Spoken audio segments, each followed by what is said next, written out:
A sacred temple might hide an imperial command center right under its altar. This is the hidden reality behind 22 ritual spaces that turned out to be operating hubs of empire.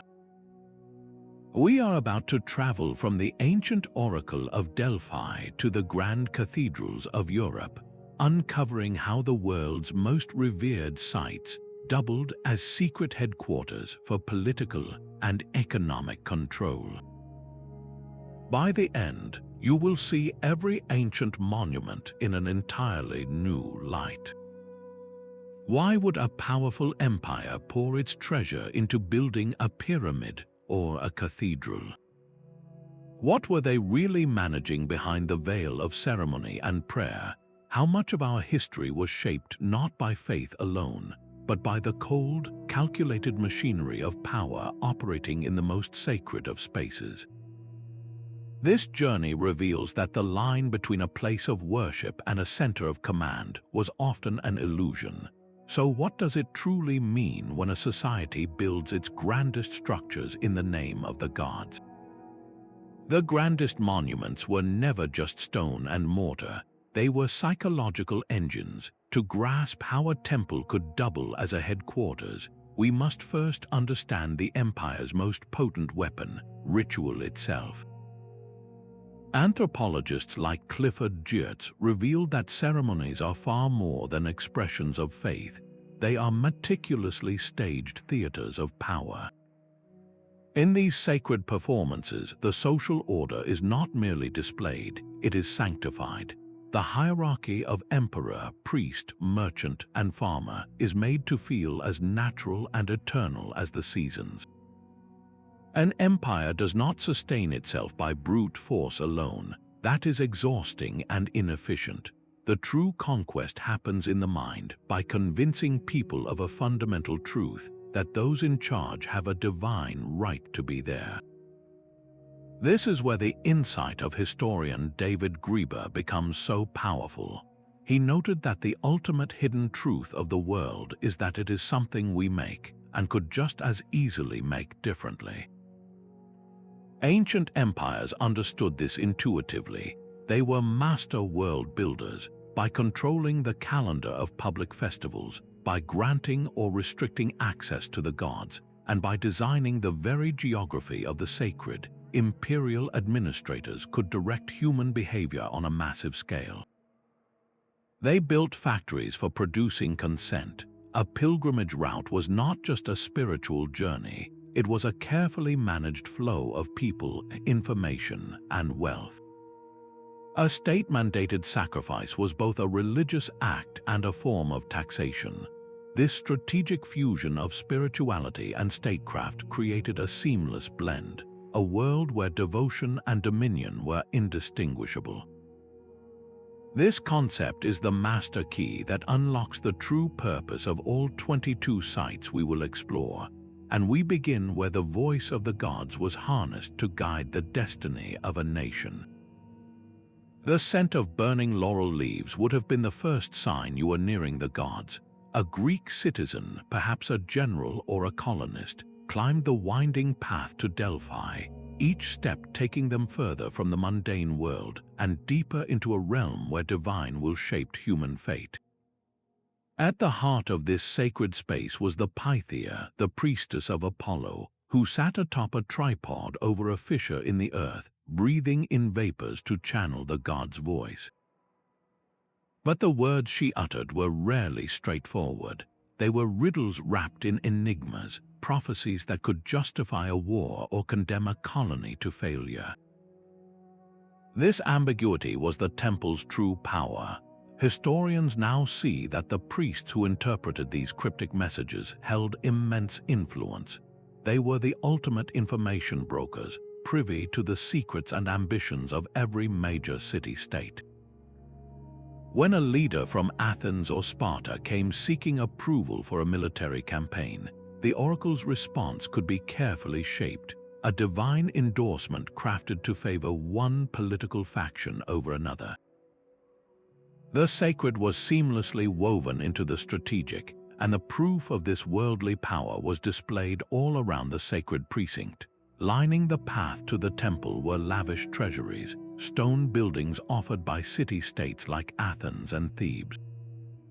These were not simple acts of piety.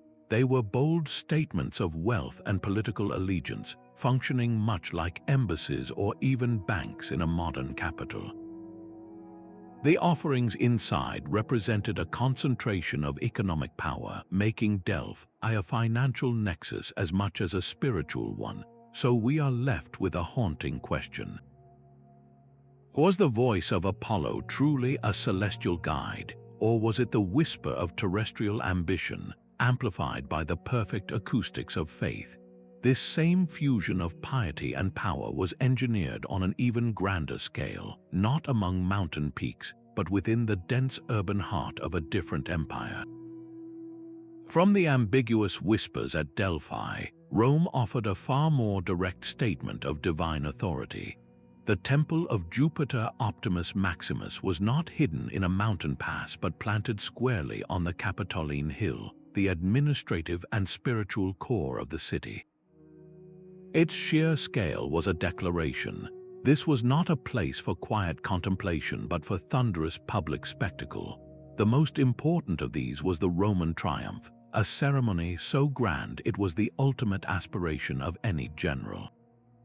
Imagine the procession. A victorious commander, his face painted red like the statue of Jupiter himself, would ride a chariot through streets lined with cheering citizens. Behind him marched his legions, followed by captured enemy leaders in chains and wagons overflowing with gold, jewels, and exotic spoils from conquered lands. The parade culminated at the temple steps where the general would offer a portion of the plunder to Jupiter. This was not merely a thank you to the gods. It was a meticulously scripted piece of political theater. The ceremony demonstrated in the most visceral way possible that Rome's military success was a direct result of divine favor. It solidified the general's prestige, but it also reinforced the state's authority, showing every citizen that the empire's expansion was both justified and blessed. The temple was the stage for this ritual, making its power tangible, but the temple's role went beyond these public displays. Within its inner sanctum were kept the Sibylline books, a collection of ancient prophecies said to hold the fate of Rome. These texts were not for public reading. They were a state secret, consulted only by a special college of priests at the direct command of the Senate, usually in moments of extreme crisis, like a plague or a military disaster.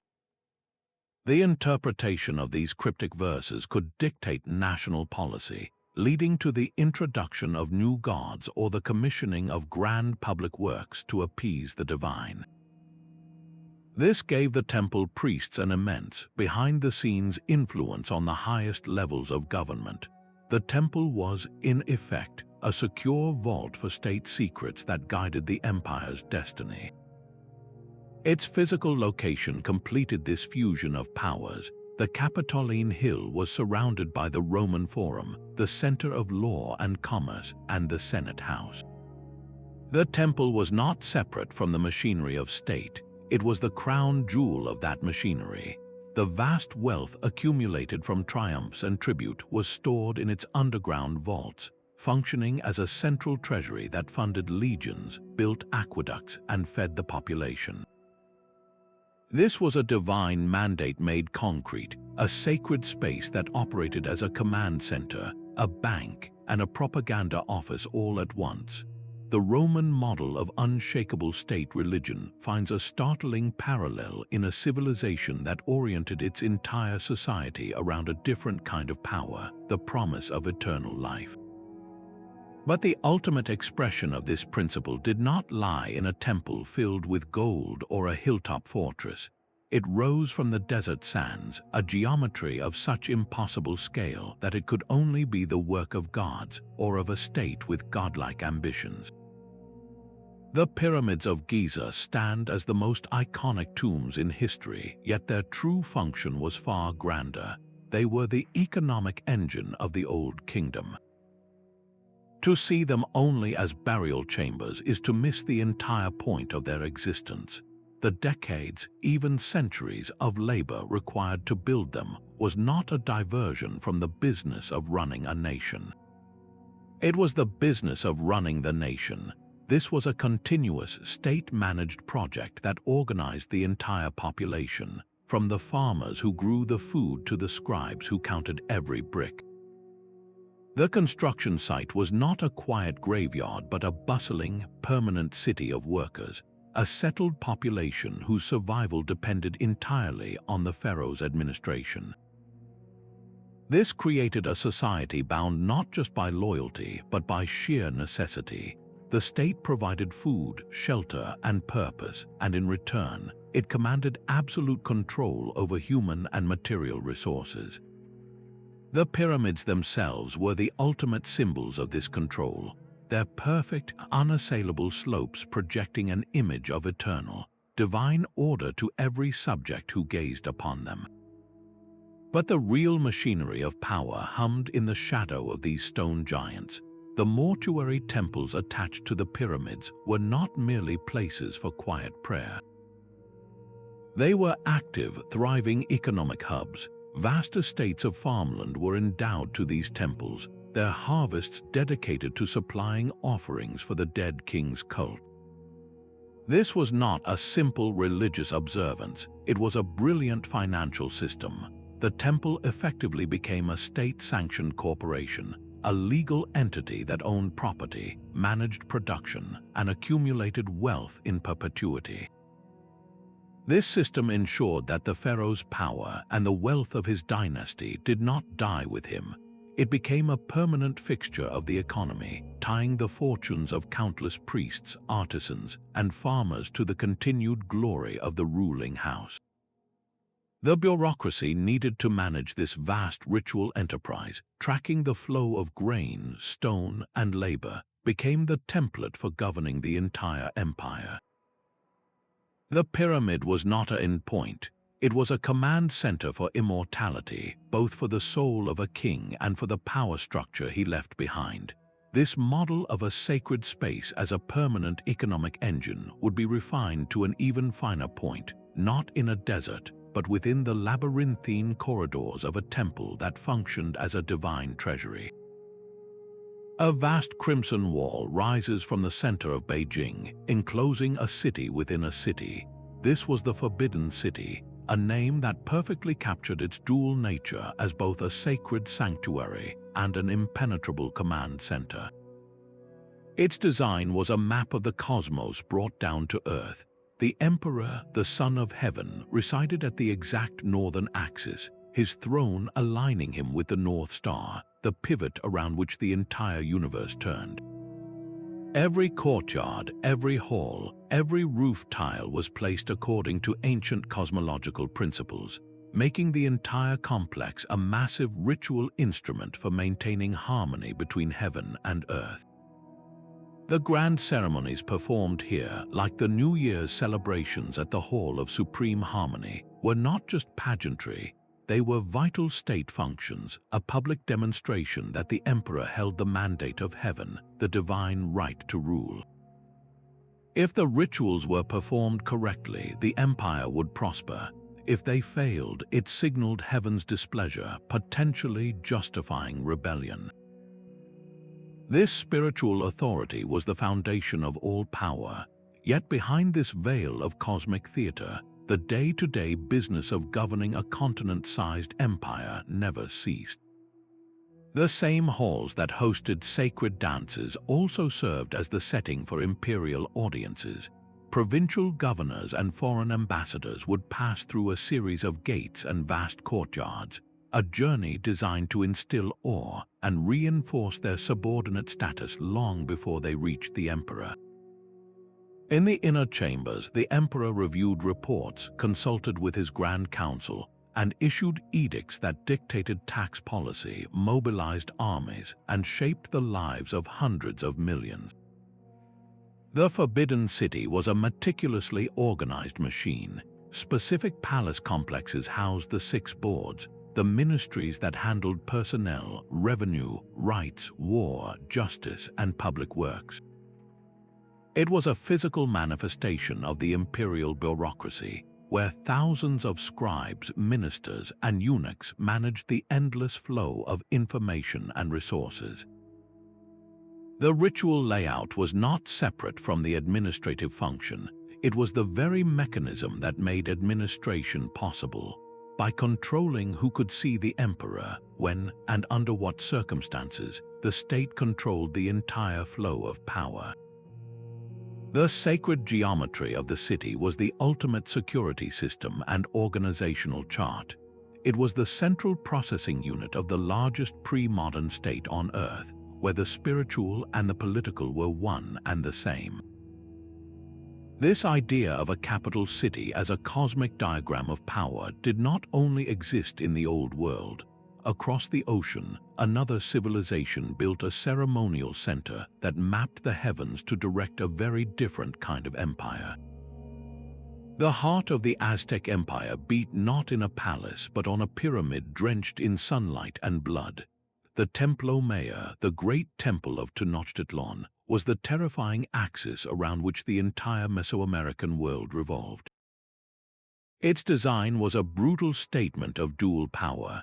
Two separate shrines crowned its summit, one for Tlaloc, the god of rain and agriculture, and the other for Huitzilopochtli, the god of war and the sun.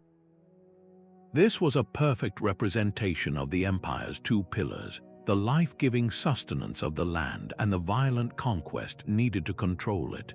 The most dramatic rituals took place at Huitzilopochtli's temple. Here, in full view of the entire city, priests would perform human sacrifices, offering the still beating hearts of captives to the sun god. To the Aztec worldview, this was not mere brutality.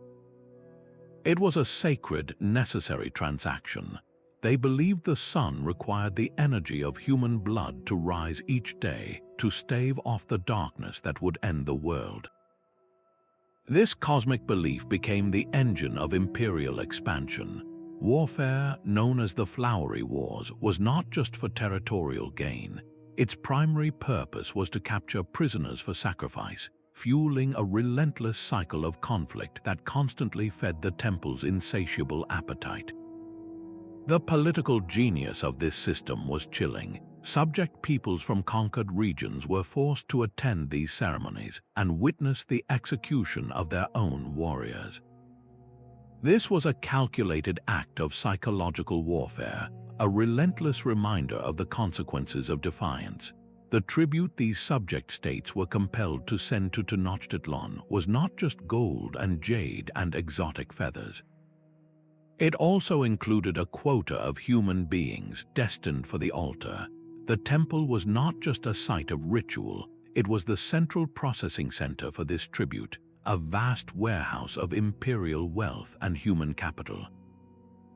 The sprawling precinct around the pyramid housed an immense marketplace where goods from every corner of the empire were traded, all under the watchful eyes of the twin temples.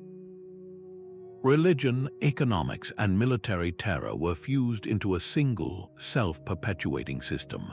The Spanish conquistadors, upon entering Tenochtitlan, understood this power structure instantly. They recognized that to conquer the Aztecs, they had to break this spiritual command center. That is why they systematically destroyed the Templo Mayor and used its very stones to build the Mexico City Metropolitan Cathedral directly on top of the sacred site. It was a deliberate act of symbolic conquest, replacing one empire's ritual hub with another's. This pattern of building new layers of power upon the old sacred foundations would become a recurring blueprint for empire, a theme that echoes across continents and centuries.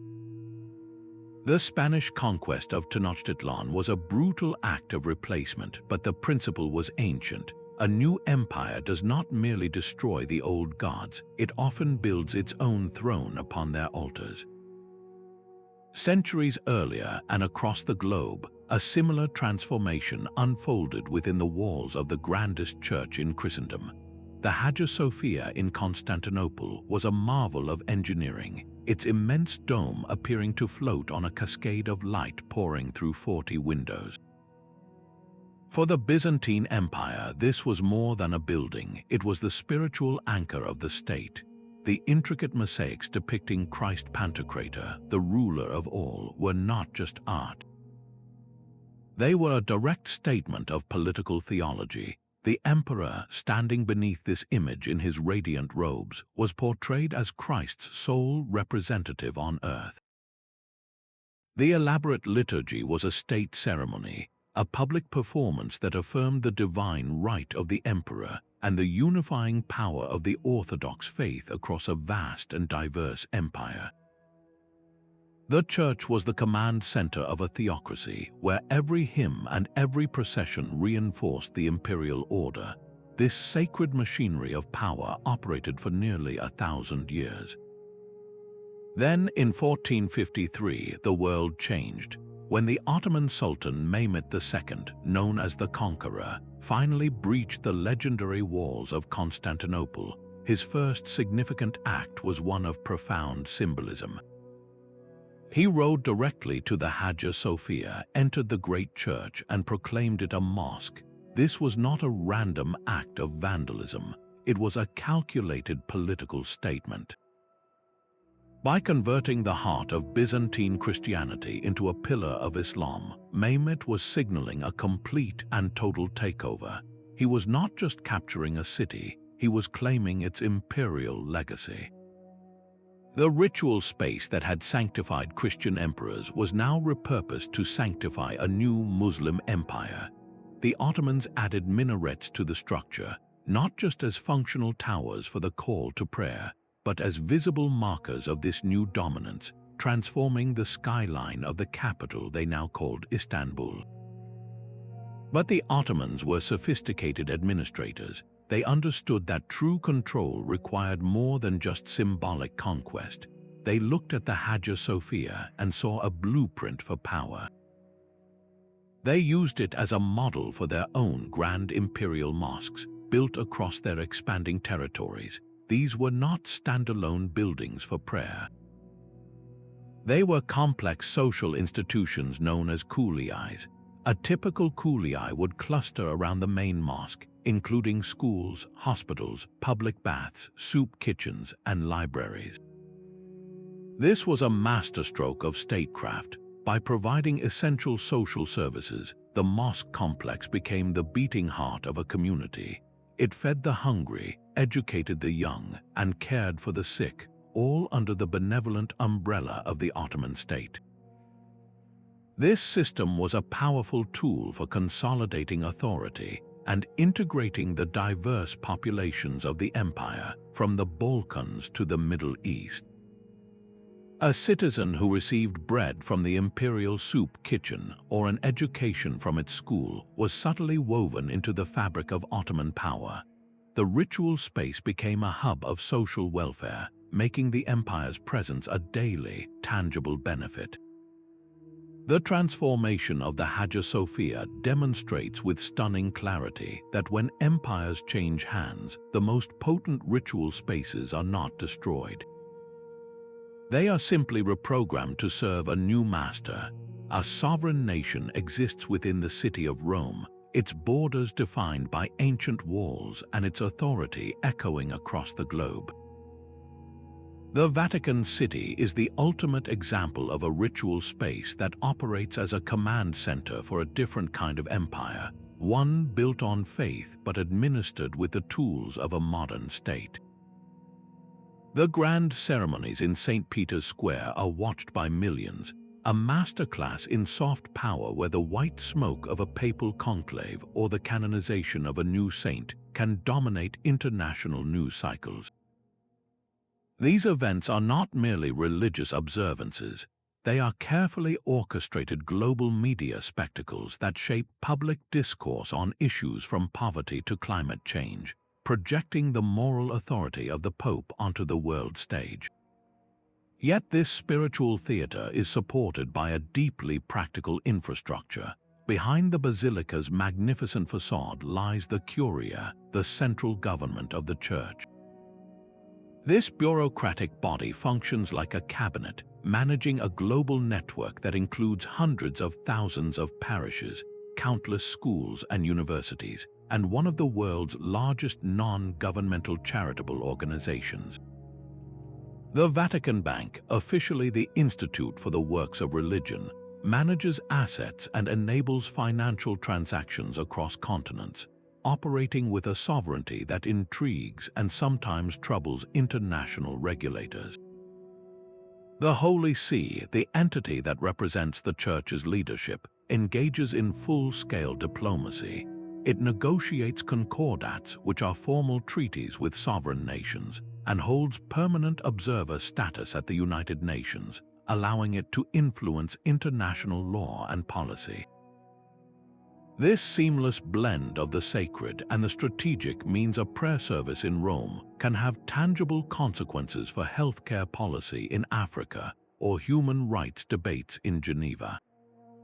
The Vatican demonstrates that in the modern world, the levers of empire are not always pulled by armies, but can be moved by doctrine, diplomacy, and the immense gravitational pull of a shared belief. This model of a globally networked spiritual authority, however, was perfected long before the rise of Christianity in the quiet, disciplined communities of medieval Europe. The power to host a pilgrimage is the power to command the world's attention. In the heart of Mecca, a simple cube-shaped structure, the Kaaba, stands as the spiritual center of Islam. For millions of believers, it is the house of God, a point of unity beyond any earthly kingdom. Yet for the political powers that have controlled this sacred geography, the Kaaba is also the ultimate seat of worldly authority. The title held by the Saudi monarchy, custodian of the two holy mosques, is not merely an honorific. It is a profound claim to legitimacy across the entire Muslim world, a declaration that their rule is sanctified by the responsibility of protecting Islam's most revered sites. This custodianship translates into immense soft power. Every year, the Hajj pilgrimage transforms Mecca into a temporary city larger than most global capitals, a feat of logistics that rivals the Olympics or a World's Fair.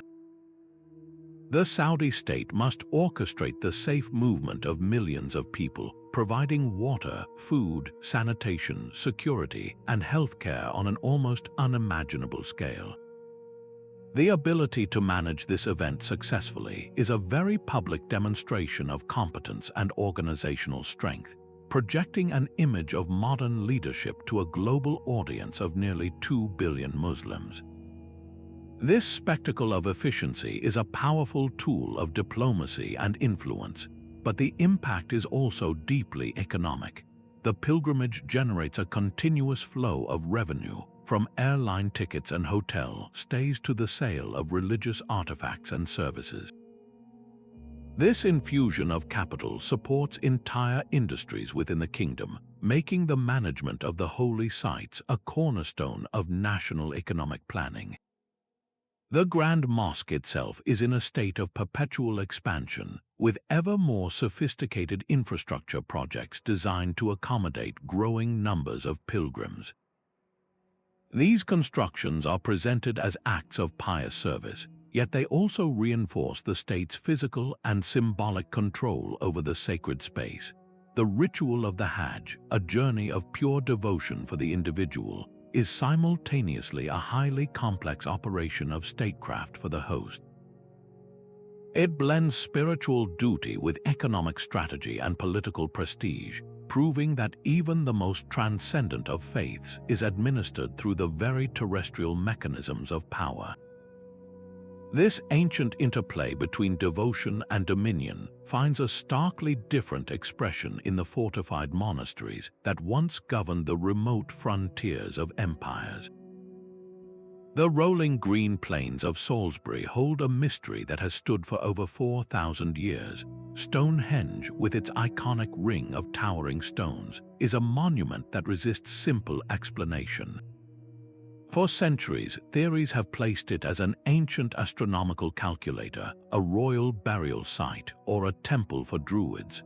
But recent archaeology paints a more dynamic picture, revealing it as a grand central station for the Neolithic world.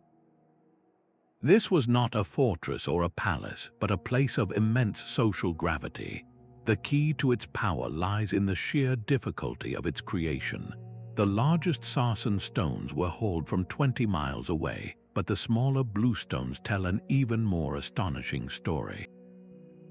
They originated in the Preseli Hills of Wales, a journey of nearly 150 miles. Transporting these multi-ton monoliths across rivers and rugged terrain was a logistical feat that would have required the coordinated labor of generations. This was not the work of a scattered tribe.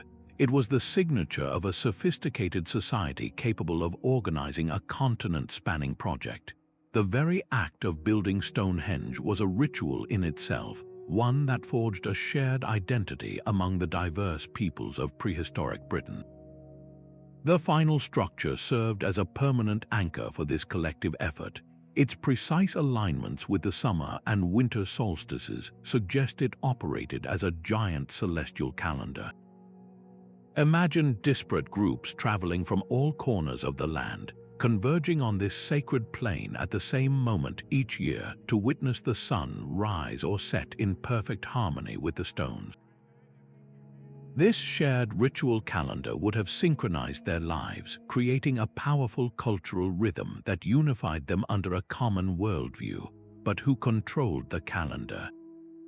The ability to predict the solstices and orchestrate the grand ceremonies would have granted a priestly or chieftain class immense influence. They became the intermediaries between the people, the cosmos, and the sacred site itself. By managing access to Stonehenge and interpreting its celestial signs, this emerging elite could coordinate more than just festivals. They could have directed the exchange of goods, settled disputes, and mobilized labor for other regional projects. The site likely became a nexus for trade, marriage alliances, and information exchange, all sanctified by the overwhelming presence of the stones. In this sense, Stonehenge functioned as a regional operating hub long before the concept of empire existed. It was a mechanism for integrating a landscape, turning a collection of isolated communities into a cohesive cultural sphere. The monument's enduring power demonstrates that the first empires were not always built on armies and taxes, but on shared belief, meticulously engineered into the very bones of the earth. This mastery of landscape as an instrument of control would be replicated in a far more urban setting, where the sacred was carved directly into the living rock.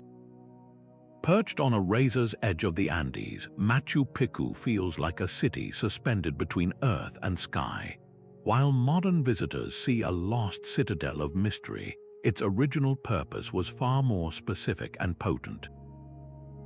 This was not a public city but a private royal estate, a sacred retreat built for the Inca Emperor Pachacuti. Its very remoteness was a feature, not a bug. The journey to reach it was arduous, a ritual in itself that separated the divine ruler from his subjects. At its heart lies the Intihuatana stone, the hitching post of the sun. This intricately carved granite pillar was a precision astronomical instrument. During the solstices, the Inca priests would perform ceremonies to literally tie the sun to the earth, preventing it from continuing its journey north and plunging the world into eternal winter. This was the ultimate act of imperial responsibility, a ritual that framed the emperor as the essential mediator between humanity and the gods, upon whom all life depended. But this spiritual theater was backed by hard, practical power. The estate's strategic location was no accident. It overlooked the Urubamba River Valley, a vital artery for trade and communication between the Andes and the Amazon. From this serene perch, the Inca elite could monitor and control the flow of goods, information, and people across a vast region. The complex itself, with its single, easily defensible entrance and sophisticated water channels, was a fortress. It provided a secure, secluded environment where the emperor and his closest advisors could convene away from the political intrigues of the capital, Cusco, to discuss military campaigns and imperial policy. Perhaps the most striking feature is the breathtaking tapestry of agricultural terraces that cling to the mountainsides.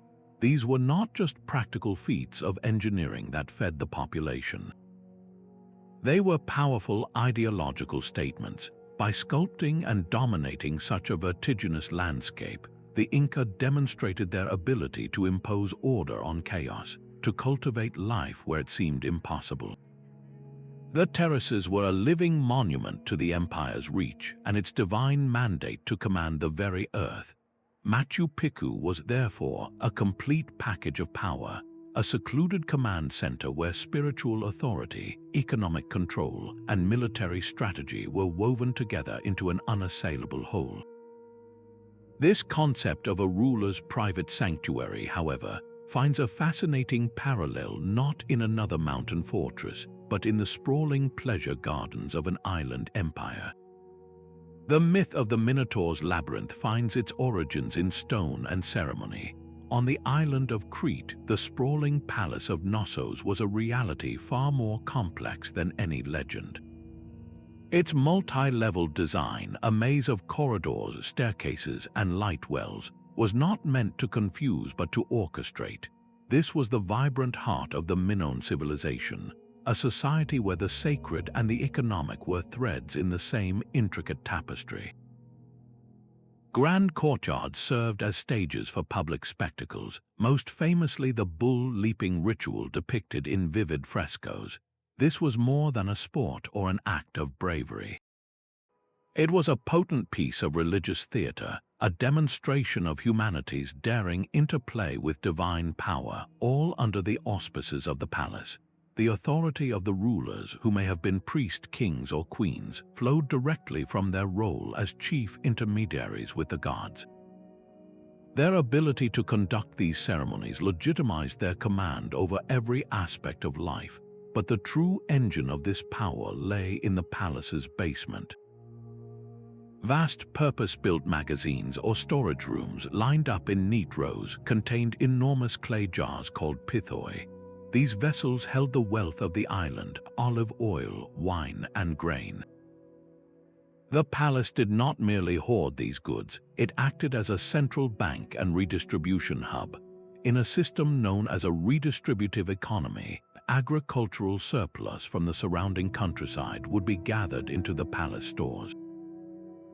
From there, it was allocated to support specialized craftspeople like the fresco painters and potters, used in the lavish religious festivals that reinforced state power and traded across the Mediterranean. The very act of storage was a ritual of control. By managing the essential resources that could mean feast or famine, the palace administration held the ultimate leverage. The labyrinth was not just a physical space, it was the bureaucratic system itself, a complex network of record-keeping symbolized by the still undeciphered linear, a script. To be drawn into this system was to become dependent on it. The myth of the Minotaur, a fearsome creature demanding tribute from subject peoples, begins to sound less like fantasy and more like a folk memory of the palace's overwhelming economic and ritual dominance. Knossos stands as a brilliant early example of how to build an empire not just with walls but with storehouses. This model of centralizing life's essentials would be echoed millennia later, not in a palace but within the silent, ordered rows of a different kind of warehouse. A king's authority was carved not just in stone but in the very flow of water. In the jungles of Cambodia, the sprawling complex of Angkor Wat rises as a testament to an empire that mastered this principle completely. While it is celebrated as the world's largest religious monument, its true purpose was as the beating heart of the Khmer Empire. The entire structure is a perfect map of the Hindu cosmos brought down to earth. The 5 iconic towers are not merely decorative. They represent the peaks of Mount Meru, the mythical home of the gods. The vast moat surrounding the temple is not just a defensive feature. It symbolizes the cosmic ocean that encircles the universe. This grand design served one ultimate goal: to physically manifest the divine right of the king.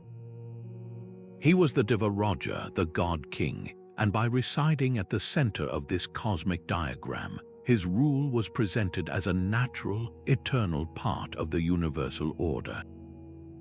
This spiritual claim, however, was supported by an engineering marvel of breathtaking scale.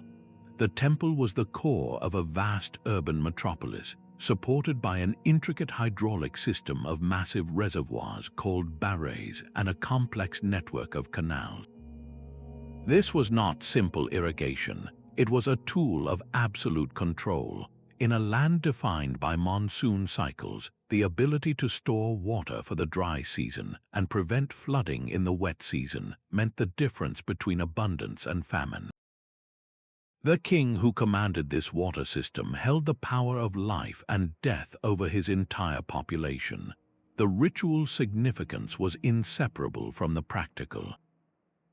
The reservoirs were seen as earthly representations of the cosmic ocean, and ceremonies performed on their banks reinforced the king's role as the mediator who sustained the harmony between heaven and earth. This fusion of spiritual and earthly power is chiseled into the temple's very walls. Elaborate bas-reliefs stretch for hundreds of meters, depicting not only scenes from Hindu epics, but also the king's own military processions and the daily life of his court. These carvings were a form of permanent propaganda, a continuous broadcast to every visitor that the king's authority was as grand and enduring as the myths of the gods themselves. Angkor Wat was therefore a complete operating system. It was a temple that sanctified a ruler, an administrative capital that managed a vast hydraulic economy, and a propaganda machine that carved its message into stone for eternity. This deep connection between ritual space and resource control would be mirrored, though on a vastly different scale, within the silent, disciplined walls of a medieval abbey. The flat, sun-baked plains of Mesopotamia offered no mountains to reach the gods, so humanity built its own. The Ziggurat of rose from the silt of the Euphrates as a colossal staircase of baked brick, a man-made mountain dedicated to Nana, the moon god. Its 3 massive tiers, painted white to gleam under the sun and glow in the moonlight, were a beacon for miles. This was not a secluded sanctuary but the absolute core of the city-state, a micro-empire that commanded the surrounding farmlands and the people who worked them. The high priests who administered the temple complex were the true CEOs of this early urban experiment. They controlled vast estates of fertile land, and the temple itself functioned as the city's central economic bureau. Within its storerooms, scribes meticulously recorded the inflow of grain, wool, and other goods from the temple's holdings and the tribute of surrounding villages. This surplus was then redistributed as standardized rations to the thousands of people on the temple payroll, from bakers and brewers to artisans and soldiers. The Ziggurat was, in essence, one of the world's first corporations, a divine franchise that managed every aspect of production and distribution. The most potent rituals were reserved for the summit, a space so sacred that only the high priesthood could ascend. From that towering height, they performed ceremonies believed to ensure the moon god's favor, which in turn guaranteed the fertility of the land and the regularity of the seasons. For the populace below, this created an unshakable social contract. The elites held the exclusive key to divine communication, and in return, they demanded control over the earthly fruits of that relationship. The Ziggurat's very structure reinforced this hierarchy, its stepped levels mirroring the stratified society. This system made the temple the undisputed engine of urban civilization, a prototype for centralized power where spiritual authority seamlessly justified economic control. The blueprint for empire was being baked into mud bricks. A fragile, meticulously choreographed piece governs the Church of the Holy Sepulchre. Inside, the air is thick with incense and the weight of centuries, but the most powerful presence is an ancient set of rules. The status quo is not a spiritual doctrine but a political edict, a frozen moment of imperial diplomacy from the 1750s, when the Ottoman Sultan decreed exactly which Christian denomination could control which stone, which altar, and even which hour for prayer. A small wooden ladder rests on a ledge high above the main entrance, untouched for over 100 years because moving it would require an agreement between the Greek Orthodox, Armenian, and Latin Catholic custodians that has proven impossible to reach. This ladder is a perfect symbol of the entire arrangement, a testament to the power of stalemate. The church is less a unified house of worship and more a sacred condominium, partitioned into territories so precise that a Coptic monk's chair cannot be moved a few inches without sparking an international incident. This bizarre but stable system reveals how empires managed religious diversity not through unity but through division. The Ottomans were master strategists of this approach.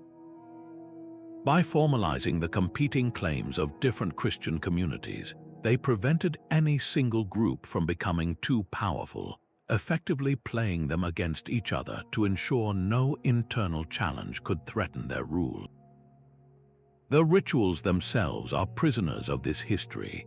The daily procession of the Franciscans must follow an exact, timed route that respects the invisible borders of other denominations. The ceremony of the Holy Fire, a climactic Easter event, is governed by a strict sequence of entries and exits with Turkish guards historically, and now Israeli police ensuring the status quo is not violated. For the pilgrim, this is a place of profound devotion. For the historian, it is a living museum of imperial statecraft, where the echoes of Byzantine emperors, Crusader kings, and Ottoman pashas are baked into the very rituals. The church is a barometer of global power shifts. When a new government takes control of Jerusalem, one of its first tests is often how it manages the delicate balance within these walls, a clear signal of its diplomatic allegiances. The sacred space becomes a stage where international politics are performed in the language of liturgy, proving that even the most transcendent faith is administered through the gritty mechanics of earthly power. This intricate dance of devotion and diplomacy finds a stark contrast in a ritual space designed for a single, unambiguous purpose: the glorification of a modern empire. A golden dome seems to float above the ancient stones of Jerusalem, a vision of celestial geometry made real. The Dome of the Rock is more than an architectural marvel. It is a statement carved in stone and tile, built not in Islam's infancy, but at a pivotal moment of its imperial maturity. The Umayyad Caliph Abd al-Malik commissioned this shrine not merely for worship, but as a definitive answer to a political and theological crisis. His caliphate was locked in a struggle for legitimacy with a rival claimant in Mecca, the very heart of the Muslim world. By constructing this unparalleled monument on the Temple Mount, the site of the Jewish Second Temple, Abd al-Malik was performing a breathtaking act of spiritual and political real estate. He was declaring that Jerusalem was now a central pillar of the Islamic world, a new pole of pilgrimage and power under his direct control. The location itself was a masterstroke, appropriating the profound holiness of the site for Jews and Christians while asserting a new, superior claim. According to Islamic tradition, this was the rock from which the Prophet Muhammad ascended to heaven during the night journey. By building the dome directly over this sacred stone, the Caliph was physically anchoring the Islamic narrative to the bedrock of the Abrahamic traditions, positioning his faith not as a newcomer, but as the final and ultimate revelation. This message is literally written on the walls. The intricate mosaics that adorn the interior are not just decorative. They contain some of the earliest surviving examples of Quranic inscriptions, and these verses are carefully chosen. They include direct refutations of Christian doctrine, specifically challenging the concept of the Trinity and affirming the absolute oneness of God. For the diverse population of Jerusalem, a city teeming with churches and synagogues, the Dome of the Rock was a permanent, silent sermon, a declaration that the new imperial power was also the bearer of theological truth. It was soft power rendered in dazzling color and gold, a command center that operated by captivating the eye and convincing the soul, ensuring that the skyline of the conquered city would forever preach the message of its rulers. Their gaze is fixed inward across an island that could not sustain their ambition. The massive stone platforms known as Ahu are the true foundations of Easter Island's mystery, the colossal stages upon which the drama of an entire civilization played out. Each Moai statue, with its stern, elongated face, was not an isolated monument but the centerpiece of a clan's sacred territory. The Ahu served as tombs for revered ancestors, their bones literally embedded within the stone structure, transforming the platform into a bridge between the living and the dead. Community life revolved around these sites for rituals that sought the favor of those who had passed on. Yet this spiritual function was inseparable from a fierce political reality. The island was divided among competing clans, and their rivalry was expressed not through open warfare, but through a ritualistic construction race. A clan's prestige and power were measured directly by the size, quantity, and ornamentation of the moai on its ahu. To erect a larger statue than your neighbor was a supreme act of one-upmanship, a declaration of superior mana or spiritual power. This was an economy of prestige, and it consumed every resource the island had to offer. The quarry at Rono Roroku was a factory for ambition, where teams of carvers painstakingly shaped the volcanic tuff. Transporting a single multi-ton statue across miles of rugged terrain required a massive coordinated effort, pulling on ropes fashioned from the island's dwindling forest. The final act of raising the moai onto the Ahu platform was a feat of engineering and communal will, an event that surely solidified clan identity even as it drained their reserves. This cycle of ritual competition became the island's primary political activity, but the true cost was ecological. The relentless demand for timber to create rollers and levers for transport and for rope led to the complete deforestation of the island. Without trees, the soil eroded, canoe building for deep-sea fishing became impossible, and the very means of survival collapsed. The Ahu, which began as symbols of life and connection to the ancestors, became monuments to a societal downfall driven by the very rituals meant to ensure prosperity. The platforms stand today as a stark lesson in how the pursuit of spiritual status, when channeled through unchecked competition, can become an engine that consumes its own world. This dynamic, where ritual dictates the flow of resources, echoes in the quiet, orderly world of a very different kind of institution. The gleaming marble of the Parthenon was far more than an offering to a goddess. It was the fortified vault of an empire in the making. Perched atop the Acropolis, this temple to Athena was the ultimate victory monument, financed by a military alliance that Athens had slowly transformed into its own personal treasury. Following the defeat of the Persian invaders, the Greek city-states formed the Delian League, a coalition designed to provide for their collective future security. Each member contributed ships or, more commonly, money into a common fund. The League's treasury was originally housed on the neutral island of Delos. But in a bold and controversial move, the Athenian statesman Pericles ordered the entire treasury transferred to Athens, to be stored securely within the new Parthenon's inner chamber. This was a masterstroke of political alchemy, turning sacred space into a financial instrument. Under the pretext of safeguarding the funds from Persia, Athens placed the wealth of its allies directly under the watchful eyes of its patron goddess. The line between the League's treasury and Athens's own finances became dangerously thin. The very money meant for a common fleet was soon diverted to fund Pericles' ambitious building program on the Acropolis, a program that culminated in the Parthenon itself. The allies were, in effect, paying for the monumental celebration of Athenian supremacy. This fusion of faith and finance was carved into the building's every detail.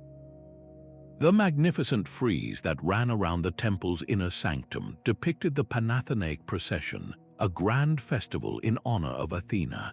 But it showed not just gods and heroes, but the citizens of Athens themselves marching in perfect order. This was a powerful piece of propaganda, a celebration of Athenian civic pride and democratic identity, permanently etched into the stone of a building funded by imperial tribute. The Parthenon stood as a perfect paradox, a sacred temple that served as a bank, a symbol of communal Greek victory that glorified one city's dominance. It was a stark lesson in how the language of shared devotion can be used to build a throne. The transition from the competitive rituals of Easter Island to the spiritual empire of Ashoka reveals a profound shift in strategy. A king could build his legacy not with more imposing statues, but with a silent, hemispherical dome. The Great Stupa of Sanchai stands as a monument to this transformation, a physical embodiment of a ruler's radical change of heart. Emperor Ashoka's story begins not with peace, but with one of the most brutal military campaigns in ancient Indian history, the conquest of Kalinga. The carnage was so immense, the suffering so widespread, that it shattered the emperor's own spirit. In the aftermath of this victory that felt like a defeat, Ashoka turned away from the path of the sword and embraced the teachings of the Buddha, but his conversion was not a retreat into private meditation. It became the foundation for a new, more sophisticated form of governance. The Great Stupa, a massive solid dome meant to house sacred relics of the Buddha, was the centerpiece of this new imperial vision. It was not a temple for active worship, but a silent, powerful symbol. Pilgrims would not enter it, but would instead circumambulate its base, following a circular path that mirrored the cycle of life, death, and rebirth. This simple, repetitive ritual was designed to instill a state of mindful reflection, a personal turning towards the Buddha's teachings on non-violence and compassion. Ashoka did not leave this message to chance. Across his empire, from the heart of northern India to the distant edges of the south, he erected towering stone pillars. These were not monuments to his own glory, but billboards for a new state philosophy he called Dhamma. The pillars were inscribed with edicts written in the local languages of the people, preaching a revolutionary code of conduct. They advocated for respect for elders, kindness to animals, religious tolerance, and most importantly, the renunciation of war. Crucially, these pillars were often placed in proximity to the major stupas, like the one at Sanchai. The sacred site gave the emperor's words a divine sanction, while the edicts gave the spiritual practice a clear social and ethical purpose. This created a powerful feedback loop. A pilgrim traveling to Sanchai would encounter not just the serene presence of the stupa, but also the direct, practical instructions from their emperor on how to live a moral life. Ashoka was building an empire of the mind, using a network of sacred sites to broadcast a unifying ideology across a vast and culturally diverse territory. His power was no longer based solely on the fear of his armies, but on the persuasive force of a shared ethical framework. The stupa was the quiet, potent hub of this network, a place where the ritual of walking a sacred path reinforced the very principles that held the empire together. This was soft power engineered on a monumental scale, proving that the most enduring command centers are sometimes those that speak in a whisper. The shadow of a serpent slithers down the steps of a pyramid twice a year, a spectacle of light and geometry that announces the arrival of the equinox. At Chichen Itza, the Great Pyramid known as El Castillo is a colossal stone calendar, each of its 4 sides boasting 91 steps, which, combined with the shared platform at the summit, equals the 365 days of the solar year. This architectural precision was far more than an astronomical feat. It was a public demonstration of a priestly class that held the keys to the cosmos. By predicting the exact moment the shadowy form of Kukulkan, the feathered serpent god, would descend to Earth, the rulers of Chichen Itza presented themselves as the essential intermediaries between the human world and the divine forces governing time, rain, and fertility. This sacred knowledge was the bedrock of their authority, but the city's power was built on more than celestial observations. At the base of the pyramid sprawled the largest ball court in all of Mesoamerica, a vast alley flanked by towering walls. The ritual ball game played here was a matter of life and death, a reenactment of cosmic myths where teams battled, often to the point of sacrifice. The outcome was believed to influence the cycles of the sun and the arrival of life-giving rains. For the spectators, it was a terrifying public drama that reinforced a brutal social contract. Loyalty to the rulers ensured cosmic order, while defiance could lead to a fate witnessed by all on the court. The city's true source of power, however, lay in the earth itself. A short walk from the pyramid is the sacred cenote, a vast natural sinkhole filled with deep, dark water. This was not just a source of fresh water in a parched land. It was a portal to the underworld, a place of communication with the gods of rain and fertility. The rituals performed here were among the most significant. Over the centuries, an immense treasure of gold, jade, carved artifacts, and human beings was offered to the depths. While modern eyes see sacrifice, the Maya saw a necessary transaction, an offering of precious life and wealth to sustain the universe itself. But this act of piety was also a grand display of economic might. The valuables cast into the cenote were not local trinkets. They were goods sourced from across the Yucatan and beyond, proof of Chichen Itza's extensive trade networks that brought in obsidian from central Mexico and gold from farther south. The ability to acquire such wealth and then publicly discard it as an offering was the ultimate flex of economic power. The cenote was, in effect, a ritual bank vault and a propaganda tool, demonstrating that the city commanded resources from a vast area. Chichen Itza was therefore a complete operating system where the pyramid functioned as a celestial clock and a temple, the ball court as a theater of political terror, and the cenote as a sacred economic nexus. This fusion allowed it to dominate the northern Yucatan for centuries, its ritual core humming with the dual energies of devotion and dominion. But the true depth of the sacred cenote reveals a more chilling reality than its dark waters suggest. This was not merely a place of prayer, but a meticulously managed instrument of statecraft. The offerings tossed into its depths were a form of divine accounting. Gold, jade, and intricately worked copper artifacts sourced from hundreds of miles away were not hidden away in a royal vault. They were publicly sacrificed, creating a spectacle of such extravagant wealth that it broadcast a clear message to every visitor and subject state. Chichen Itza was so rich, so favored by the gods, that it could afford to discard fortunes into a bottomless pit. This ritual destruction was, paradoxically, a powerful act of economic accumulation. By controlling access to the cenote, the ruling elite could demand tribute from surrounding communities not just in grain or labor, but in the most precious commodities available. A local chieftain's loyalty was measured by the quality of the jade or the captives he provided for the ceremonies. This flow of valuables into the city and their subsequent ritual disposal centralized both religious and economic authority in the hands of a few. The cenote became a supernatural bank, its deposits guaranteeing not financial interest, but continued divine favor and political dominance.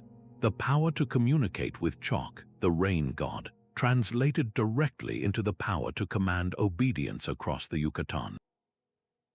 A community that defied the rulers risked not only military reprisal but also spiritual catastrophe, the withholding of life-giving rains that only the priests of Chichen Itza could reliably summon. This fusion of environmental necessity, religious belief, and economic coercion made the cenote one of the most potent political tools of the ancient Maya world, proving that even a natural feature could be sculpted into a cornerstone of empire. The ritual of renewal at the Eye's Grand Shrine is a clockwork miracle. Every 2 decades on adjacent, identical plots of land, the most sacred site in Japan is meticulously dismantled and perfectly rebuilt. The new structures, crafted from specially selected cypress wood using ancient techniques that forbid nails, are exact replicas of their predecessors. This is far more than a preservation project. It is a national ceremony of staggering scale and purpose. The Shikinen Sengu ritual is a living heartbeat for the state, a pulse that reaffirms a cosmic contract. At its core is the enshrinement of Amaterasu, the sun goddess, from whom the Japanese imperial line is mythically descended. By orchestrating this colossal act of renewal, the state physically demonstrates the eternal and unbroken nature of the emperor's divine mandate. It is a public performance that the imperial institution, like the shrine itself, is perpetually renewed and eternally pure, its authority as natural and cyclical as the seasons. This spiritual claim was harnessed with immense political force during the Meiji Restoration in the late 19th century. As Japan rapidly modernized, the government actively promoted state Shinto, elevating the emperor from a symbolic figure to a living god and centralizing the Eye's Grand Shrine as the nation's primary spiritual anchor. Pilgrimages to Eyes were encouraged, becoming a civic duty that forged a direct link between the citizen, the emperor, and the idea of a unified Japanese nation. The shrine's secluded, forested location, hidden from public view behind multiple wooden fences, only enhances its mystique. This seclusion does not signify isolation, but rather an untouchable purity, a sacred core that remains constant even as the world outside changes dramatically. The very act of rebuilding becomes a powerful economic and social engine, preserving unique artisan skills and mobilizing resources in a cycle that binds the community to the ritual. For centuries, the silent, rhythmic reconstruction of Eyes has been one of the most elegant and enduring mechanisms of political cohesion, a sacred space where the identity of a nation is literally rebuilt generation after generation. Their world ended without a single written word to explain why. On the Mediterranean islands of Malta, a civilization flourished for over 1,000 years, leaving behind a legacy in stone that defies easy understanding. The megalithic temples of Hagia Kim and Mnajdra are not ruins in the conventional sense. They are among the very first structures humans ever built from massive stone blocks, predating even the pyramids of Egypt. These are not simple circles of standing stones, but complex complexes of oval chambers and corridors, with walls formed by enormous slabs carefully fitted together. The interiors are dotted with altars and curious holes in the stone, known as oracle holes, perhaps used for ritual communication or offerings. The culture that built them remains nameless, their language and beliefs lost to time. Yet the temples themselves speak volumes about a society capable of a monumental feat of organization. To quarry, transport, and erect these multi-ton stones required a coordinated effort from a population that must have been unified under a powerful common purpose. These structures were likely the heart of a fertility cult, vital for a society dependent on the success of its crops and herds. The rituals performed within their confined spaces, perhaps accessible only to a priestly class, would have been central to the community's survival. By claiming the exclusive ability to communicate with the forces of nature to ensure rain and a bountiful harvest, this emerging elite held the ultimate authority. The temples became the operational hubs for the entire archipelago. Scattered farming communities would have looked to these central places not just for spiritual guidance, but for social coordination. Disputes between clans could be settled under the watchful eyes of the gods. The agricultural calendar, so crucial to survival, would have been dictated by the celestial alignments built into the temple's design, like the solstice sunrise that illuminates specific altars at Mnajdra. This control over both ritual and practical knowledge allowed a form of priestly rule to emerge, creating Malta's first centralized cultural sphere, a miniature empire bound by shared belief and the overwhelming presence of these sacred stones.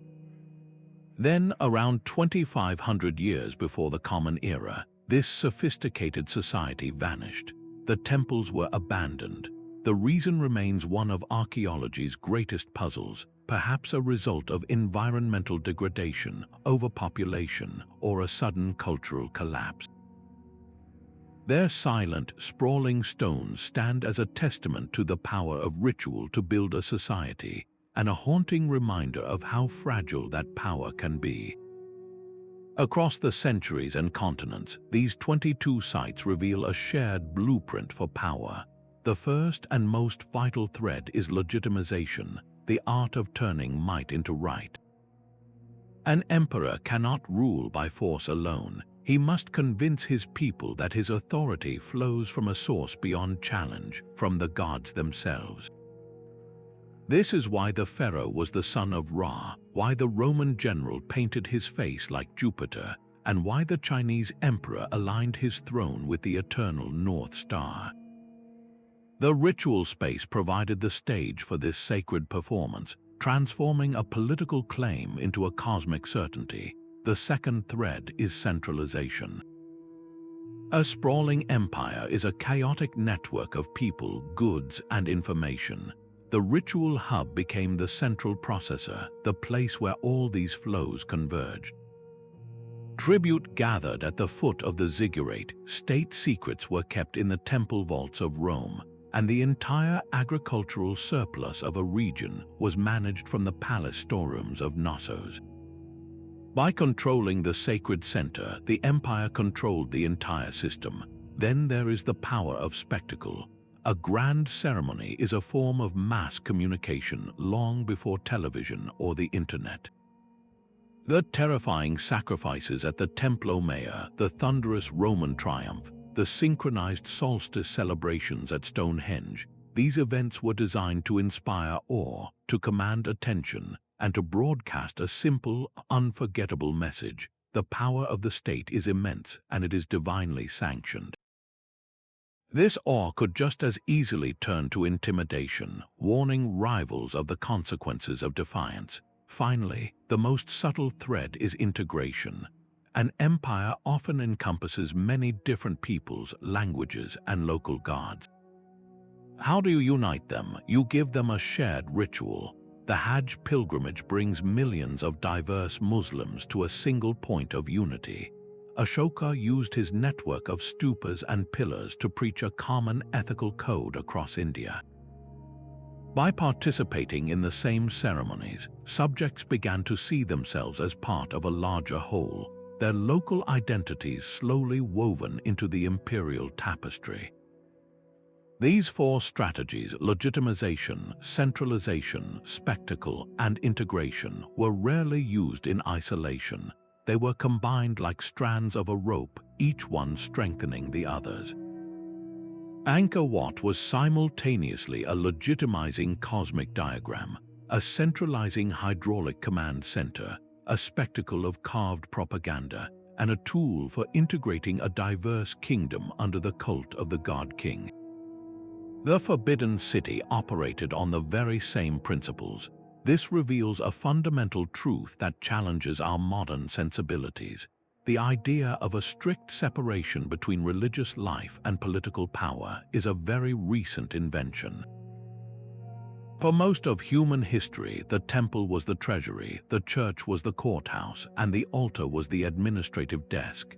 The sacred and the sovereign were not just allies, they were a single, unified entity.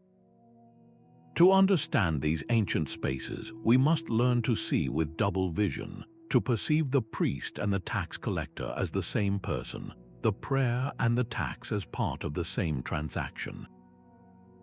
The stones themselves whisper this secret if we know how to listen.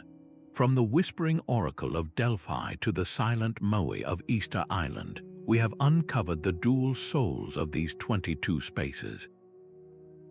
They were not merely places of worship but sophisticated instruments of control, designed to manufacture consent, manage economies, and project power across continents and centuries. This journey reveals that history is often written not just in treaties and battles, but in the stones of temples and the patterns of pilgrimage. The very ground we consider sacred was often the foundation of an empire's command center. The legacy of these spaces endures, subtly influencing how we understand the relationship between faith and power even in our modern world. As the historian Yuval Noah Harari suggests, large-scale human cooperation is rooted in shared fictions, and few fictions are as powerful or as enduring as those enacted in sacred spaces. The stories told within these walls were not just myths, they were the operating systems that allowed civilizations to function on a grand scale. I encourage you to look at the world's ancient monuments with new eyes, to question the stories they were built to tell.